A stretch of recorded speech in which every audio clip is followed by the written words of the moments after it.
Shawarma ang favorite ng food ni Dad. Since fasting nga si Dad, siguro mga carbs food, ganun. Ano yung favorite ni Daddy doon? Ikaw tinatanong. Ay, ako ba? Lugaw na lang. Oh, yan. Peanut, yan, every J12. Tapos, yung mga meat, yan. Penoy, yun. Yung mga gustong Dad. Okay. Hindi ako sure, pero shawarma. Favorite food ni Dad is pakbet. Tokwat baboy. Ayan, itlog na ano yun, boiling egg. Yun yung lagi. Laga. Laga. Tsaka yung kape. Ayun yung ni Dad. Yung favorite food ni Lolo is iklog. Steak. Pakbet, number 1 yun. Napansin ko yung panin.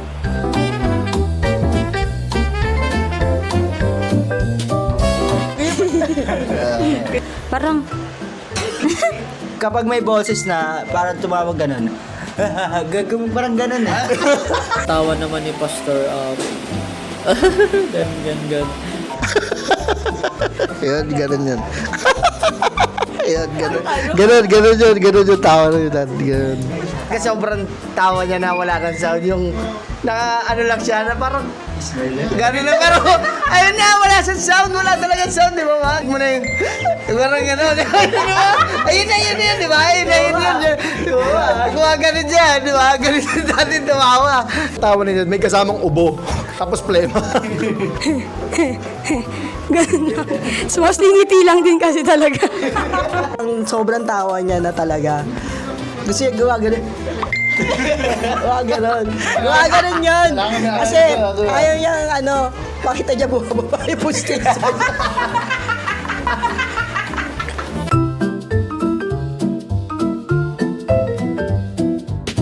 Lagi natutunan ko sa pag-word niya at sa Bible, sa mga devotion, at laging love ako ni Lolo. So, yun lang. Pag nagpipreach din siya, talaga nagsisimula sa sa prayer, ganyan. Pag may nakikita siya sa crowd na hindi kaaya-aya, sinisita niya yun para syempre makinig din yun. Siguro sa akin, yun nga, ni-deliver niya yung joke ng hindi gano'n nakakatawa. Ayun, yun yung trademark ni Dad. he preached with passion. Then makikita mo naman kay Pastor yung kanyang sincere sa mga tao when it comes in delivering in the Word of God. His message is full of clear, powerful, and easy to understand. Lalo na sa buhay ng mga tao. Especially sa amin, sa ating mga nakikinig. He doesn't preach lang sa patungkol lang sa sarili, no? When it comes in sa pag-change ng life ng mga tao. Kaya marami talagang mababago pag narinig mo yung Word of God, yung dinideliver ni Pastor.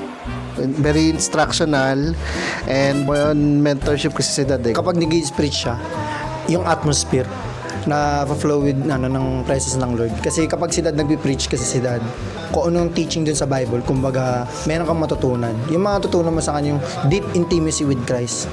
Si Dad kasi full of abundance ng Holy Spirit. Kasi kapag siya kasi yung nagpi-preaching, tatamaan ka at pangalawa, may matutunan ka. Pag nag-preach siya, very informative since Word of God nga yung sinishare niya.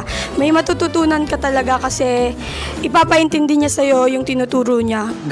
Pag nag-message si Dad kasi ng mga words ng like Bibles, yan, mag-preach si Dad, medyo natatamaan ako doon sa mga sinasabi niya.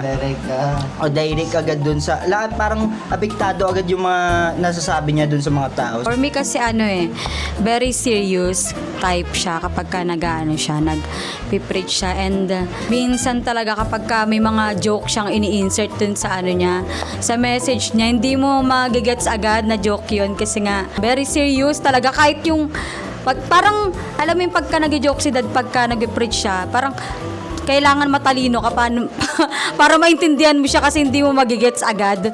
So kapag ka tumawa si dad, ay, joke pala yun.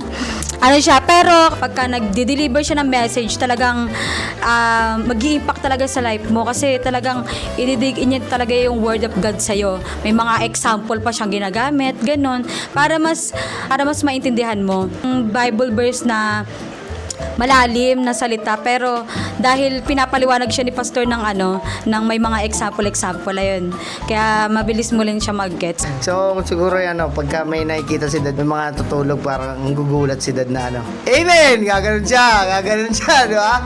Para magising yung mga tao, di ba? Ngayon talaga, powerful na ngayon si dad mag-word. Sa word niya nakikita ko talaga yung Ayun nga, yung mga, may improvements nga yung joke ni dad niya yun eh. Talagang pagka nag-joke siya, naiintindihan na ng mga tao. Kasi dati pagka nag-joke siya, nagjo-joke ako sabi ni dad. Hindi, joke lang yung biro yun. Ganun pa si dad. Oo, sasabihin niya pa na nagjo-joke siya para tumawa. Parang ganun. Ganun si dad. Ngayon, nag-level up talaga siya. Nag-level up yung the way na mag-preach siya. Minsan, kasi ako yung unang-unang Ako yung unang-unang nagko-comment sa kanya. Sabi ko kasi siya lagi niya ako tinatanong na, kamusta yung preaching ko kanina? Lagi siyang nagtatanong sa akin. Sabi niya, okay, maganda. Gusto niya kasi meron pa akong idadagdag na doon. Yun lang. Sasabihin niya, yun lang. Yun ang sasabihin niya sa akin. Pero yun nga, dahil every Sunday, tinatanong niya ako na kung ano yung kamusta yung word, kamusta yung preaching. Sabi ko maganda. Tsaka meron ng impact talaga. Tsaka medyo up yung pagka nag-share ka ng gospel, mas lalo mo siyang napapaliwanag ng maayos. Pero ngayon talagang okay na. Tsaka medyo nagjo-joke na talaga siya. Kakatuwa lang.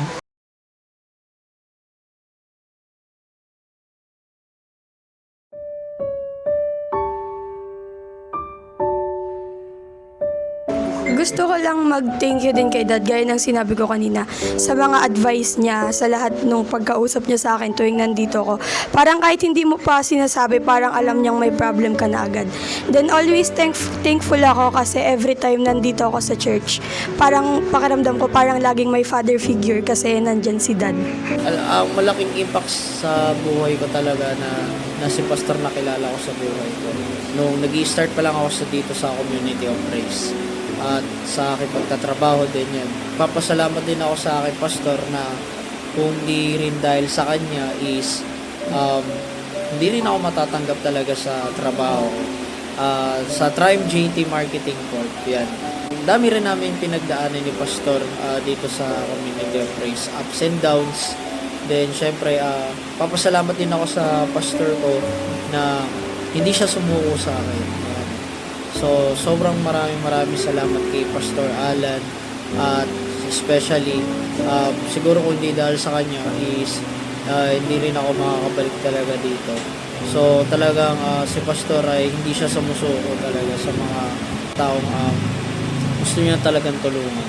Pastor, maraming salamat po sa lahat ng binigay niyo, sa lahat ng tulong niyo na binigay din sa akin po, Pastor. At nagpapasalamat din po ako sa Panginoon dahil nakikita ko po sa health nyo na maayos, especially sa edad nyo po, Pastor. Talaga napakalakas nyo pa, Pastor. Bumata ng mga 30. 30 eh. So, yun, Pastor, maraming salamat. Kundi dahil sa'yo, hindi rin ako aangat. So, yun, Pastor, maraming salamat at andito lang kami upang sumunod sa'yo at magpatuloy sa gawain ng Panginoon. Para kasi akong little dad, parang little, baga ako kasi, idol ko yan si dad Halos lahat kasi sabi ng Bible, di ba? Imitate me as I imitate Christ. So, siya yun, no? So, ini-imitate ko siya. And nakita ko yung pagka ginagaya ko siya, ways niya, sinusundan ko siya, napapalapit din ako sa Panginoon. So sa kakasunod ko sa kanya, na napalapit ako sa Panginoon and naayos yung buhay ko. At the same time, family. Sa akin yung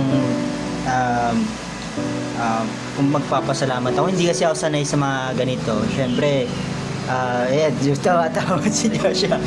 Yan, hindi kasi ako sanay dito sa mga ganyan. Pero para kay Daddy, syempre gagawin ko to. Dad, maraming salamat sa na binigay mo sa akin, Dad, na sa mga nung nangyari sa buhay ko, Dad. Then tawa si Joshua. Nung kasi nung nahulog kasi ako dun sa gate nung ayun nga talagang akala ni Daddy patay na talaga ako nun kasi dumudugo yung ilong ko, tapos yung ulo ko nauna daw yung ulo ko dun sa nung pagkalaglag ko, nauna talaga yung ulo ko. Then si mama daw nung lumabas siya, wala daw siyang sinelas. Then si Dad Pantulog. Oo, yan. Tapos si Dad na talaga, nilarga na talaga ako. Diretso na. Dinala na ako sa Makatabal din. Sorry, SB. Then, ayun, Dad, pinag-pray ako ni Dad doon. And maraming salamat na, ayun, Lord, maraming salamat, Lord, na binuhay mo ako. Yan. And salamat, Dad, na pinagdasal mo. Yun lang. Thank you, Dad. I love you. Ayun. So, yung impact na ginawa ni Pastor Alan sa life ko is yung meron talaga din pangalawang father figure, no? And siguro nakita ko talaga sa kanya yung kasipagan at pagpapagal, no? And yun yung pinaka talagang kinuha ko, no? Yung parang inadopt ko as a disciple, as a anak din, no? Ay yung masipag talaga si pastor, hindi lang sa ministry kundi pagdating dito sa kung paano niya minamanage yung family. Ako din kasi hindi rin kasi ako hindi din ako showy na katulad ni Dave, ni Kuya. Ganun din sila kasi ko sila, mga words sila, ako hindi. Tinatago ko lang yun talaga, sa akin lang yung ganun. Pero gusto talaga magano kay Dad na thank you. So siguro ito na yon, yung na yon, gamitin ko tong time na to. So Dad, thank you, Dad, dahil ang swerte namin, kami talaga swerte kami, Dad, na ikaw yung naging tatay namin, Dad, talaga.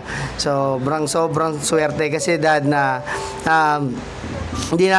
dati nung bata ako, di ko maintindihan na parang ayoko ng Christian family, ganun, ayun. Pero itong tumanda na ako, talagang sabi ko, talagang ang swerte pala namin dahil nagpastor si Dad. Kasi talagang hindi na kami mangangamba sa kaligtasan namin, di ba? Dahil sa calling ni Dad, naligtas din kami, di ba? So, yung calling ni Dad, talagang handa namin sundan yon sa pagdating ng panahon. Talagang magpapastor kami. Hindi pwedeng hindi magpapastor dito. Lahat tayo dito magpapastor. Kaya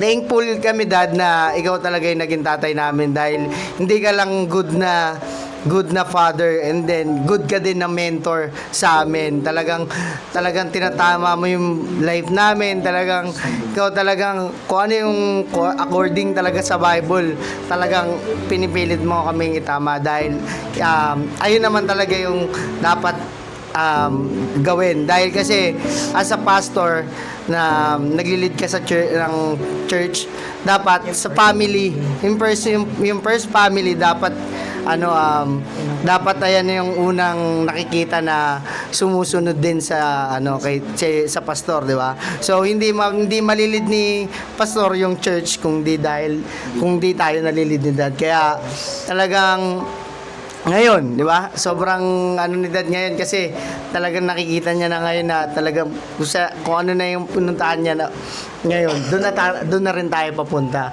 Kaya tayo, Dad, thank you, Dad, dahil hindi mo kami pinabayaan talaga simula pagkabata hanggang ngayon, Dad, na kahit na matanda ka na. So, kahit wala pa naman, pupunta ka na sa papunta na sa, anong age na ba? 56. 56, di ba? 56 na dad. Bata pa yun. So, pero dapat sa ano kasi ni dad hindi na siya nag-work, di ba? Oo, lakad. Di ba? Dapat Kayo papunta ano ng na mountain eh. ano na dapat si dad eh, para kumbaga sa pagiging sa mga trabaho. Ano na si dad, dapat ini-enjoy niya na yung life niya sa dapat focus na lang talaga siya sa pagpapastor, sa ministry kasi dapat ganoon na talaga yung mahirap kasi yung father ka na sa father ka na sa family tapos father ka din sa church, di ba? So dalawang family yung parang yung sinaanoan mo talaga na ginagampanan mo na pagiging tatay, di ba? So dapat mas maganda talaga na si dad is focus na talaga sa ministry. So yun lang dad. How Pastor Alan impact in my life. So siguro sa prayer, touch yung lives natin through his prayer, saka doon sa mga encouragement na word na lagi niyang binibigay sa atin, tsaka yung ginaguide niya tayo para mas strength yung natin, ating faith. Nire-remind niya tayo lagi sa mga yung promise ng Lord, lagi niya tayong nare-remind doon sa mga pangako ng Lord sa life natin. Yun, lagi niya tayong inspired spiritually, mag-grow tayo. Ayun po. Thank you dad, no. Proud ako sa inyo dad kasi kayong naging tatay ko. Kumbaga hindi lang kayo naging tatay, kumbaga naging ko rin kayo, naging mentor rin kayo, naging disciple niyo rin ako ng nyo dad, no. So dad, I just want to say thank you dad and I love you dad. Yung impact ni Lolo, lagi niya akong lagi akong minamahal ni Lolo at lagi akong may natutunan sa kanya habang may church, tapos lagi ako nakikinig sa kanya. Thank you, Dad, because you are my mentor, my pastor, my spiritual parent din, no? And ayun, sobrang thankful ako sa life ko kasi dumating po kayo sa life ko, no? And very welcoming talaga yung yung kayo po, no?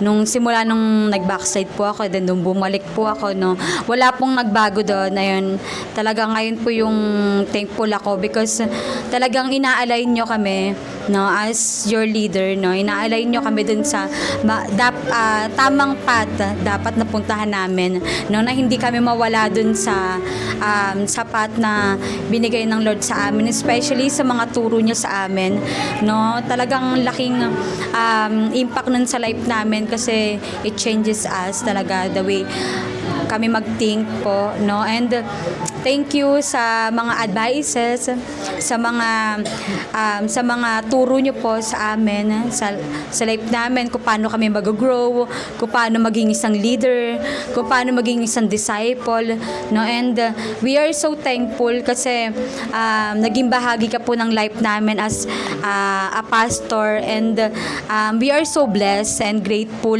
na binigay ka sa amin ng Lord as our mentor and a man of God. Ayun lang po. Happy birthday to the love of my life. Nung time nung na-disgrasya kami noon, talagang nung nakita ko dun sa video, parang nakita ko siya talagang alalang-alala siya sa akin, parang naiiyak na siya. Parang ganun. Tapos, nakita ko sa kanya nung nakita ko sa video, parang wala na ako eh. Kasi parang, pero sa totoo talaga, wala talaga ako sa sarili, wala akong matandaan, as in parang totally tulog talaga ako, wala akong maalala. No, kundi lang pinakita nila Brian sa akin yung nangyari, yung buong pangyayari noon, yung natapos yung no accident na yon, nung sinugod ako sa ospital, kung paano nakita ko yung ni Dad. Alam ko sugatan din kasi siya noong time na yon, pero hindi mo maaramdaman sa kanya na nasasaktan siya dun sa mga nararamdaman niya. Nag-aalala siya sa akin. So love of my life talaga. So talagang blessing ng Lord siya sa akin, no? Talagang God's will. Salamat talaga sa Panginoon. Yun, you bring so much joy and happiness to my world. Ganon. Mula nung kami pa, kasi 7 years yung relationship namin as mag-boyfriend-girlfriend, no?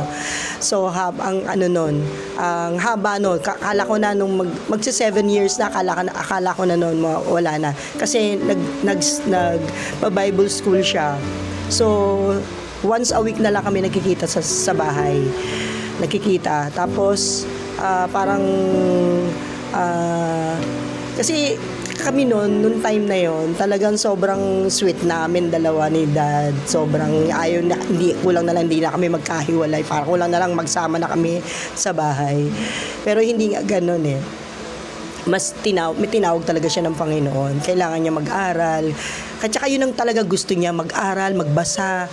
Gusto niya malami siyang matutunan, malaman. Lalo na ngayon, yung nangyayari ngayon sa Israel, masyado siyang nakatutok dyan.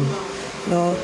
Yun nga, so talagang so much joy and happiness to my world. May your day be filled with all the love and happiness you deserve. Lalo na pagkasama mo ko. Talagang deserve niya yon. Kasi masayang-masaya siya pagkasama niya ako. Lalo na ako, syempre. Yun.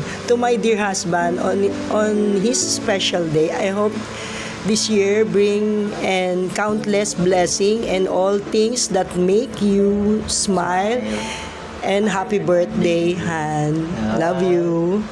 Happy birthday, Pastor Alan! Maligayang kaarawan po, Pastor. Happy birthday, Dad! Happy birthday, Pastor Alan! We love you and we thank God for your life. Happy birthday, Dad!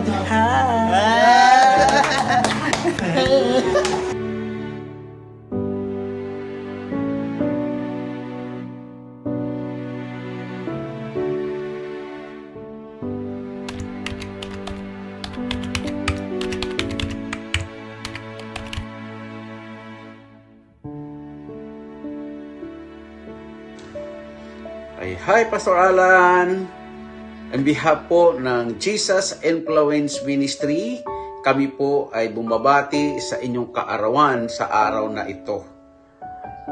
Pastor, mayroon po akong nais ibigay sa iyo na isang talata sa Bible. Dito po sa Jeremiah chapter 17, verse 7 up to 8. Sabi rito, mapalad ang taong nagtitiwala kay Yahweh, pagpapalain ang umaasa sa Kanya. Katulad niya ay isang punong kahoy na nakatanim sa tabi ng batisan. Ang mga ugat ay patungo sa tubig, hindi ito manganganib kahit dumating ang tag-init, sapagkat mananatiling luntian ang mga dahon nito. Kahit hindi umulan, ay wala itong alalahanin, patuloy pa rin itong mamumunga. Pastor, ako po ay naniniwala na ikaw ang tinutukoy na kahoy na ito na nakatanim sa tabi ng ating Panginoong Hesus. Na anuman ang dumating sa buhay natin bilang mga lingkod ng Diyos, ako'y naniniwala na kayo po ay patuloy na mumumunga ng pagpapalang mula sa ating Panginoong Diyos. Kaya, Pastor Alan, muli, happy birthday sa inyo. Okay, Pastor Ram, bati ka. Happy birthday, Pastor Alan. God bless you. God bless you po. Family.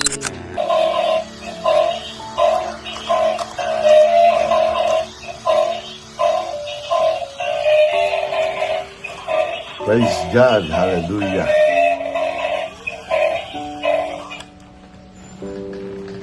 Happy birthday, Pastor Alan. Puri ng Panginoon, itong taon na to, sagutin ng Diyos lahat ng prayer mo. Dahil kaarawan mo, ang sabi ng Matthew chapter 21, verse 22, if you believe, you will receive whatever you ask for in prayer. Praise God. Lahat ng prayer mo, manampalataya ka, sinagutan ng Diyos yun. Sa iyong kaarawan, nakita ng Diyos ang puso mo. This time, magkakaroon ka ng financial breakthrough. At higit sa lahat, isa ka sa mga pastor na magiging millionaire. Manampalataya ka lang, lahat ng mga nagbutuan magkakaroon ng premium client. I love you. God bless. Tuloy lang tayo. Mag-focus lang tayo sa ministry. May reward ka kay God. Happy birthday. Love you. Happy birthday, Pastor Alan. Kami rito sa Family in Christ ay bumabati sa iyo ng maligayang karawan at masagaan ng darating na mga taon pa sa buhay mo. I also just want to declare to you Isaiah 43 verse 19. Sabi ron, receive it in your spirit, Pastor. Sabi ron, forget about what's happened. Don't keep going over the old history. Be alert. Be present. I am about to do something brand new. So God will begin something new in your life, Pastor. No? Especially this year.